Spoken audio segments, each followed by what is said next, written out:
Hello বন্ধুরা, আপনারা কেমন আছেন?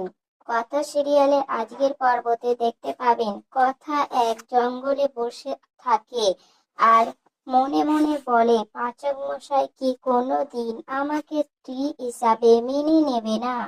আর কথার শীত লাগছে দেখে এভি তার গায়ে শার্ট খুলে কথার গায়ে জড়িয়ে দেয় আর বলে, তোর কি মাথা খারাপ?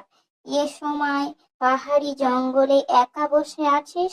আর কথা বলে, আপনি তো কোনোদিন আমাকে স্ত্রী হিসাবে মেনে নেবে না।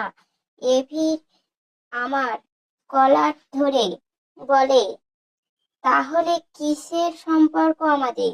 বলুন, বলুন না। আর এভি বলে, একদম চুপ, একটাও প্রশ্ন না করে ঘরে আয়। আর তারপর জঙ্গল থেকে একটা চিতা বা কথার দিকে আসে আর এভি বলে, কি হলো, আয়। তো বন্ধুরা, এর পরের পর্ব দেখতে আপনাদের আমাদের চ্যানেলটি সাবস্ক্রাইব করতে হবে ও পাশের বেল আইকনটি অন করে রাখবেন, যাতে পরের ভিডিও সবার আগে আপনার ফোনে চলে যায়।